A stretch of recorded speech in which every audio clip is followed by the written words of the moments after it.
इस मूवी की शुरुआत में हमें 1845 का टाइम दिखाया जाता है, जहां पर हम दो बच्चों को देखते हैं जिनके नाम जेम्स और विक्टर होते हैं। जेम्स की तबीयत काफी खराब होती है, जिस वजह से वो आराम कर रहा होता है।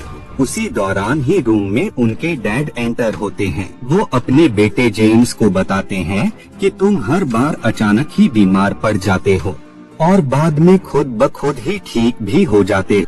उनके डैड को घर में किसी और शख्स के मौजूद होने का एहसास होता है, जिस वजह से वो चेक करने जाते हैं और वो दोनों बच्चों को वही रुकने का कहते हैं। कुछ पलों बाद ही उन्हें गन चलने की आवाज आती है। इस आवाज से वो काफी ज्यादा डर जाते हैं, जिस वजह से वो उस तरफ भागते हैं जहां से उन्हें गन चलने की आवाज सुनाई दी होती है। वहां पर जेम्स अपने डैड को देखता है, जिन पर किसी शख्स ने गन से अटैक कर दिया होता है, जिससे चंद पलों बाद ही उनकी मौत हो जाती है। इस बात से जेम्स को काफी ज्यादा गुस्सा आता है। उसके गुस्से की वजह से उसके हाथ से बोन्स के बने स्पाइक्स निकलते हैं, जिन्हें वो उस शख्स के अंदर घुसा देता है, जिस वजह से वो शख्स काफी इंजर्ड हो जाता है। लेकिन मरने से पहले वो उन्हें बताता है कि असल में वो ही उन दोनों का रियल डैड था, न कि ये शख्स जो कि तुम्हारे सामने पड़ा है।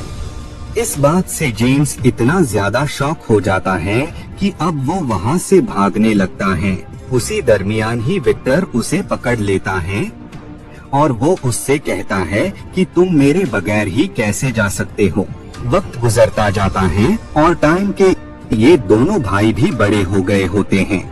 उन दोनों ही लोगों ने काफी सारी जंग यानी वॉर्स को जीता होता है। ऐसे ही एक जंग के दौरान विक्टर वहाँ की एक फीमेल और उनके लीडर को मार देता है, जिस वजह से उन दोनों ही भाइयों को वो लोग पकड़ लेते हैं और वो उन पर गन से अटैक कर उन्हें मारने की कोशिश करते हैं।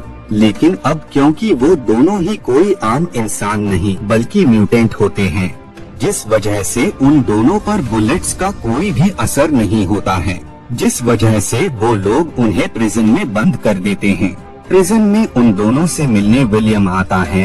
वो उन्हें बताता है कि वो उन दोनों ही लोगों को यहाँ से निकाल सकता है, लेकिन इसके लिए उन दोनों को उसका काम करना होगा। विलियम उन्हें बताता है कि उन्हें उसकी टीम को ज्वाइन करके उसके मिशन को अंजाम देना होगा, क्योंकि उन लोगों को वो ऐसे टास्क देगा जिसे कोई आम इंसान तो पूरा कर ही नहीं सकता है।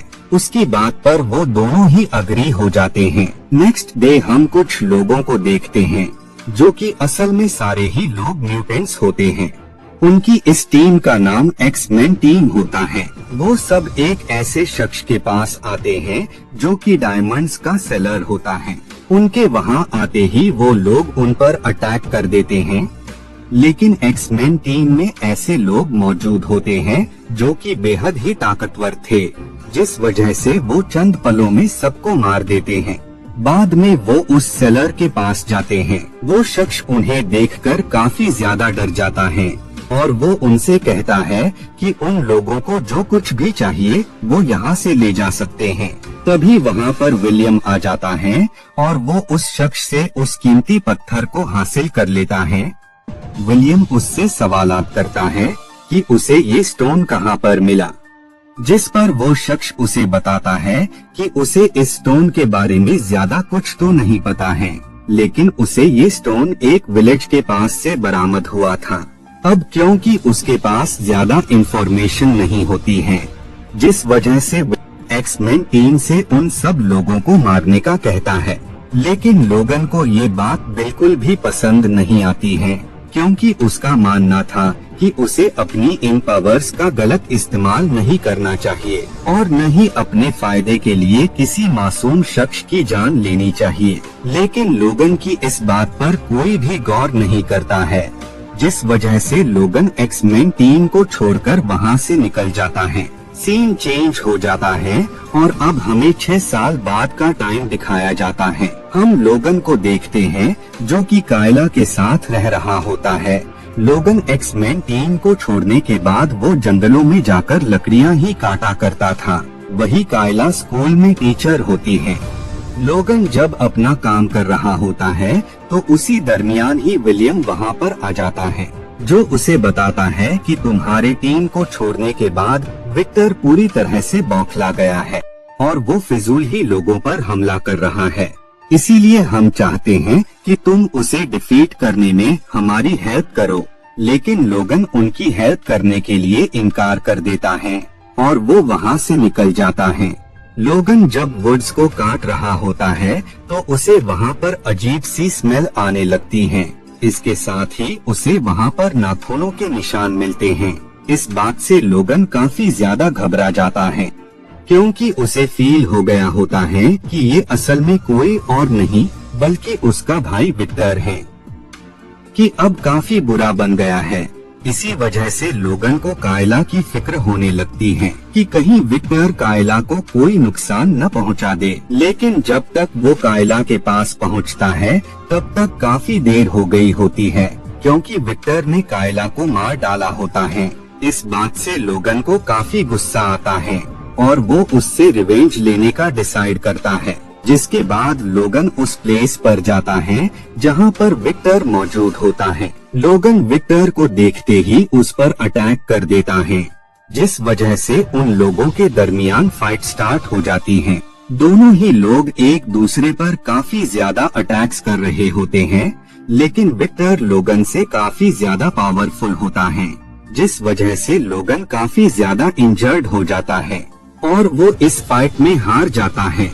बाद में जब लोगन की आंख खुलती है तो वो खुद को हॉस्पिटल में पाता है, जहां पर उसके पास वही शख्स यानी विलियम आता है। लोगन विलियम को देखकर उस पर भड़क जाता है। वो उससे कहता है, तुम्हारी वजह से ही विक्टर यहाँ तक आ गया है और उसी ने कायला को भी मार डाला है। अगर तुम मेरे पास ही नहीं आए होते तो कायला आज अलाइव होती। खैर बाद में लोगन वहाँ से जाने लगता है। तभी विलियम उसे बताता है कि पिछली बार की तरह इस बार भी तुम उससे हार जाओगे और हो सकता है कि इस बार वो तुम्हें मार ही डाले। तुम विक्टर जितने पावरफुल हो ही नहीं, लेकिन तुम इस बात की फिक्र मत करो, क्योंकि मैं तुम्हें उससे भी पावरफुल बना सकता हूँ अगर तुम मेरा साथ दो तो। लोगन उसकी बात पर अग्री हो जाता है और वो उसके साथ उस प्लेस पर आ जाता है जहाँ पर विलियम उस पर एक्सपेरिमेंट करके उसे पावरफुल बनाने वाला था। विलियम असल में उस स्टोन के अंदर से निकाले हुए मेटल को उसकी बॉडी में डालना चाहता था, ताकि उस मेटल की वजह से लोगन बेहद ही ताकतवर हो जाए और उसे कोई भी हरा न सके। बाद में वो लोग मशीन्स के जरिए उसकी बोन्स के अंदर उस मेटल को डालने लगते हैं। इस प्रोसेस में लोगन को काफी ज्यादा पेन होने लगता है, लेकिन वो सब कुछ बर्दाश्त करता है और अब लोगन का नया नाम वुल्वरीन होता है। लेकिन विलियम वुल्वरीन के दिमाग से पास्ट की सारी यादें मिटा देना चाहता था, ताकि वो वुल्वरीन से वापस से अपने सारे मिशंस पूरे करा सके। इस बात का एहसास जैसे ही वुल्वरीन को होता है तो वो अपने स्पाइक्स की हेल्प से उन पर अटैक कर देता है और वो उन्हें बुरी तरह मारकर वहाँ से निकल जाता है। लोगन वहाँ से निकलकर फार्म हाउस में पहुँचता है, जहाँ पर उसे ओल्ड कपल मिलते हैं जो कि उसे कुछ फूड और कपड़े देते हैं। लेकिन उसी दरमियान ही वहाँ पर विलियम का खास आदमी आ जाता है जो कि लोगन को मारना चाहता था, लेकिन लोगन इतना ज्यादा पावरफुल होता है कि उसे उस हमले से कुछ भी नहीं होता है और वो उस पर अटैक कर देता है। बाद में लोगन अपने स्पाइक्स की हेल्प से वहाँ पर आग लगा देता है, जिसके चलते वो शख्स मारा जाता है। जिसके बाद लोगन वहाँ से निकलकर लॉस वेगस में आ जाता है, जहाँ वो अपने फ्रेंड से मिलता है और वो उससे विक्टर के बारे में पूछता है, जिस पर वो शख्स उसे बताता है कि उसे विक्टर के बारे में कुछ भी नहीं पता है, लेकिन वो ऐसे शख्स को जानता है जो कि उसे विक्टर तक पहुंचा सकता है। जिसके बाद लोगन उस शख्स के पास जाता है, लेकिन वो शख्स लोगन को विक्टर का पता देने से पहले उसे फाइट के लिए चैलेंज करता है, जिस वजह से उन लोगों के दरमियान फाइट स्टार्ट हो जाती है। बाद में हारने के बाद वो शख्स लोगन को बताता है कि असल में विक्टर और विलियम आपस में मिले हुए हैं विक्टर म्यूटेंट्स को पकड़कर विलियम के पास लाता है और विलियम उन पर एक्सपेरिमेंट करता है। इधर विक्टर स्कूल में एक म्यूटेंट शख्स का पीछा कर रहा होता है और वो उसे काफी कोशिशों के बाद पकड़ लेता है। बाद वो उसे विलियम की लैब में ले जाता है। लोगन उस शख्स से विलियम की लैब के बारे में पूछता है, जिस पर वो शख्स उसे बताता है कि विलियम की लैब के बारे में सिर्फ एक ही शख्स जानता है और वो ही तुम्हें उस लैब तक पहुंचा सकता है, क्योंकि एक टाइम पर वो भी उस लैब में कैद था, लेकिन बाद में वो किसी तरह वहां से भाग गया। जिसके बाद ये दोनों उस शख्स से मिलने के लिए एक बार में जाते हैं, जहां पर वो शख्स लोगन को देखते ही वो उस पर अटैक कर देता है। उसी दौरान ही वहां पर विक्टर भी आ जाता है, जिस वजह से विक्टर और लोगन के दरमियान फाइट स्टार्ट हो जाती है।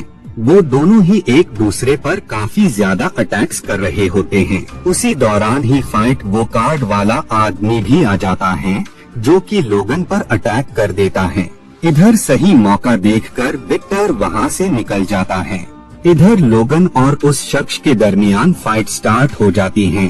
दोनों ही एक दूसरे पर काफी ज्यादा अटैक्स कर रहे होते हैं, लेकिन बाद में लोगन किसी तरह उस शख्स को समझाकर लैब का पता पूछ लेता है, जिसके बाद लोगन वहां पर आ जाता है। विलियम उसे बताता है कि वो ऐसा म्यूटेंट बना रहा है जो कि बाकी म्यूटेंट से बहुत ही ज्यादा पावरफुल होगा और वो म्यूटेंट अर्थ पर मौजूद सारे ही म्यूटेंट्स को खत्म कर देगा। उसी दौरान ही वहां कायला आ जाती है, जो कि अभी भी अलाइव होती हैं। असल में कायला कोई और नहीं बल्कि विलियम की ही साथी होती हैं, जो कि लोगन के बारे में सारी जानकारी विलियम को दे रही थी। इस बात से लोगन अंदर से टूट जाता है, क्योंकि कायला ने उसके साथ चीट किया होता है। कायला उसे बताती है कि अगर वो विलियम की बात न मानती तो वो उसकी बहन को मार डालता। इधर विक्टर दोबारा से लोगन पर अटैक कर देता है, जिस वजह से उन लोगों के दरमियान फाइट स्टार्ट हो जाती है। दोनों ही एक दूसरे पर काफी ज्यादा अटैक्स कर रहे होते हैं, लेकिन बाद में विक्टर इस फाइट में हार जाता है। बाद में लोगन सारे म्यूटेंट्स को आजाद कर देता है, लेकिन उसी दौरान ही वहां पर विलियम का बनाया हुआ बेहद ही पावरफुल म्यूटेंट आ जाता है, जो कि उस पर अटैक कर देता है, जिस वजह से उन लोगों के दरमियान फाइट स्टार्ट हो जाती है। वो दोनों ही एक दूसरे पर काफी ज्यादा अटैक्स कर रहे होते हैं। उसी दौरान ही विक्टर भी लोगन का साथ देने लगता है और अब वो दोनों ही उस पर अटैक कर रहे होते हैं और बाद में लोगन उसे मार डालता है। बाद में विलियम लोगन पर ऐसी गन से अटैक करता है, जिसकी वजह से लोगन अपनी याददाश्त खो देता है। उसी पल कायला विलियम के माइंड को कंट्रोल कर लेती है और वो उसे चलते रहने का कहती है। बाद में जब लोगन की आंख खुलती है तो उसे कुछ भी याद नहीं होता है कि वो शख्स आखिर है कौन। मूवी के लास्ट सीन में हम उस म्यूटेंट को देखते हैं, जो अभी भी अलाइव होता है और इसी के साथ ये मूवी यहीं पर एंड हो जाती है।